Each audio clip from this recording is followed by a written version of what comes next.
성전은 주님의 이름으로 모여서 성도들이 함께 예배드리는 하나님의 특별한 뜻을 두신 곳입니다.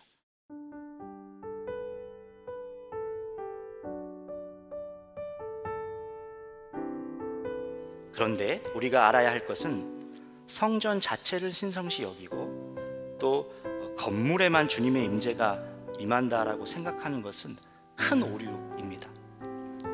모일 수 있는 건물이나 어떤 제도보다 더 중요한 것은 교회의 본질은 사람입니다. 교회는 예수님을 주님으로 영접한 사람들의 모임, 곧 공동체예요. 교회 공동체는 주님을 주인으로 왕으로 고백하며 주님의 말씀과 인도하심을 쫓는 사람들입니다. 여러분, 그러니 세상과 다를 수밖에 없는 것이죠. 그러므로 나는 주님 안에서 간곡히 권고합니다.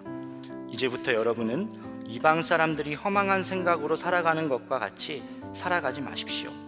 허망한 것을 쫓고 마음은 완고하고 수치의 감각을 잃어버리고 몸을 방탕에 맡기고 탐욕을 부리는 모습. 여러분, 교회는 부르심을 입은 사람들의 공동체라고 말씀드렸는데 서로를 귀하게 여기지 않고 하나 되지 못하고 사랑하지 못하고 진정한 돌이킴 없이 하나님의 은혜만을, 복만을 구하는 모습. 그런 모습이면 세상 사람들과 크게 다를 바가 없는 것이죠. 오히려 세상 사람들은 그래서 교회의 환멸을 느끼게 되는 것입니다.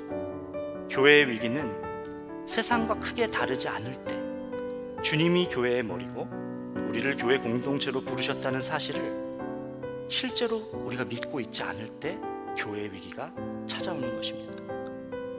성령의 9가지 열매, 공동체 안에서 다 맺어지는 열매들입니다. 사람들과의 관계 속에서 맺어지는 열매예요. 에베소서 2장 21절 말씀에는 그리스도 안에서 건물 전체가 서로 연결되어서 주님 안에서 자라서 성전이 됩니다 라고 말씀했어요. 모두에게 공동체가 필요한 것이죠. 여러분, 교회 공동체는 서로 붙들어주고 격려하며 주신 말씀대로, 사명대로 세상의 빛을 증거하는 자로 살아내기 위해서 붙여주신 하나님의 선물입니다.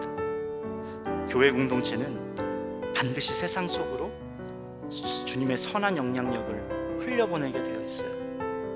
당장 눈에 결과가 안 보여요. 그래서 마치 패한 것처럼 보일 때가 있고 꺾인 것 같이 보일 때가 있지만 왕 되신 주님이 십자가에서 이미 모든 권세를 다 꺾어 놓으시고 승리하셨습니다. 그러니 교회가 승리할 수밖에 없는 것이죠. 교회 공동체를 통해 주님은 어두운 세상을 밝히기를 원하십니다. 세상 속에 위치하고 있으나 세상과는 완전히 구별된 공동체, 주님의 통치가 이루어진 공동체, 주님이 허락하신 곳, 여러분을 부르신 교회에서 은혜의 기회를 주시는 그 주님을 붙들고 이제는 정말 이 고백대로 우리가 살아가기를 예수님의 이름으로 축복합니다.